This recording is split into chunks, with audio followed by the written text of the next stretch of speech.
maneira como a igreja primitiva, nos primeiros séculos, abalada que estava pelas muitas heresias que surgiam, era convocar concílios ecumênicos, o que significa trazer as igrejas e os representantes das igrejas por toda a parte do mundo, para então estes concílios, de uma maneira consensual, buscar a definição da verdade teológica.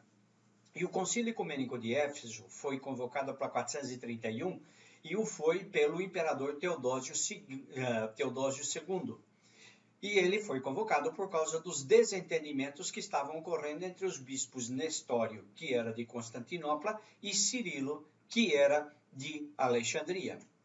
Os dois discutiam sobre o nome a ser dado a Maria. Era comum a expressão Theotokos, mas o bispo Nestório, que era de Constantinopla, começou a defender a expressão Christotokos, mãe de Cristo, para Maria. Para os nestorianos, Maria era Christotokos, pois ela deu à luz apenas a essência humana de Jesus. Ele negava a hipóstase.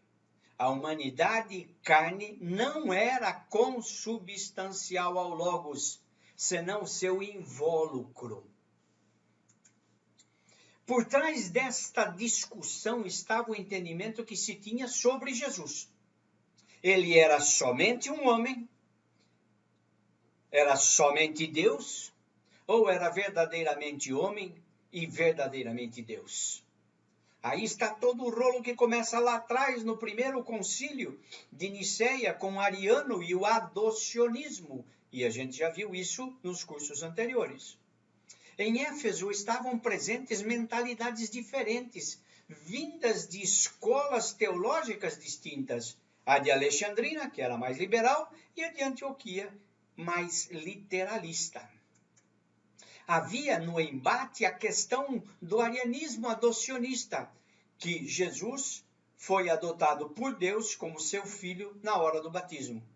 E esta posição conquistava cada vez mais adeptos e estava ganhando poder político.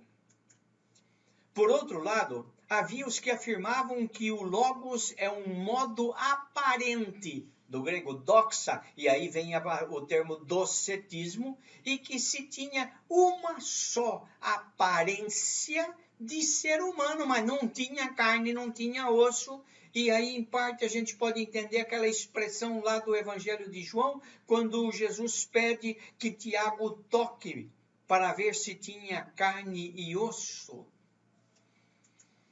A escola de Alexandria combateu o monofisismo, uma só natureza e interpretação mais literalista, afirmando a pré-existência de Cristo, o Logos divino e o fato do Filho ser consubstancial ao Pai, homoiousios, mono, único, physis, natureza.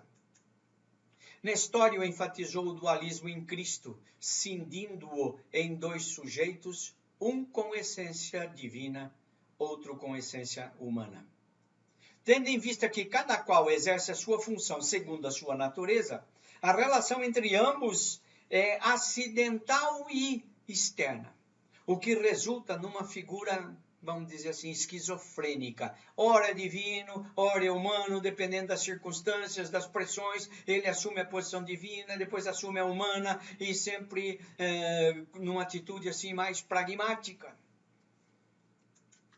Em contraposição a esse dualismo, se retoma também um conceito chamado da habitação.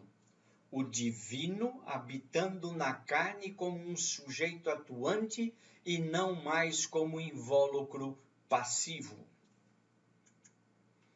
Eram ideias diferentes sobre as naturezas humana e divina, que estavam presentes em Jesus, e sobre o título a ser dado a Maria.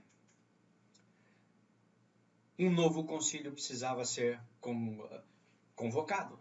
Houve um chamado Concílio de Roma, para 430, que tratou do tema, mas o problema não foi solucionado. Ele não é considerado um concílio ecumênico, porque era só alguns bispos que apareceram e não era uma representação geral de tudo que se conhecia na época.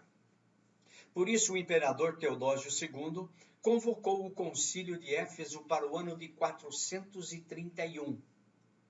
E neste concílio vence a tese de Cirilo, que era de Alexandria, mais liberal, definindo Maria como mãe de Deus, Theotokos.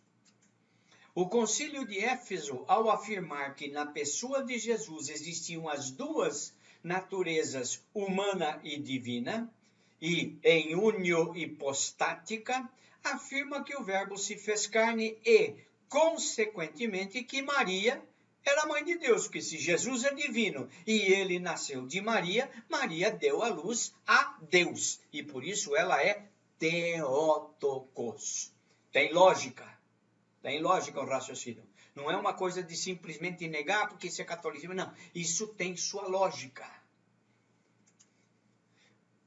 Nem tudo ficou claro no concílio de Éfeso, particularmente sobre como se dava a articulação das duas naturezas na pessoa de Jesus Cristo. Elas estavam como se tivessem numa gangorra, ora pendia mais para a natureza humana, ora pendia mais para a natureza divina de Jesus Cristo, e esse balanço entre as duas naturezas, tal como numa gangorra, não ficou devidamente estabelecido.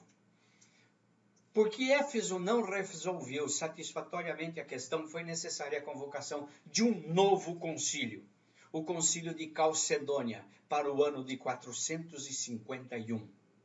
Só que para chegar lá teve um caminho doido que nós vamos ver no próximo capítulo. Foi a partir do concílio de Éfeso que começaram os ciclos de festas litúrgicas marianas.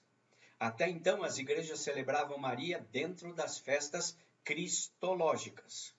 Um pouco antes deste concílio se celebrava a memória da Virgem, no dia 26 de dezembro.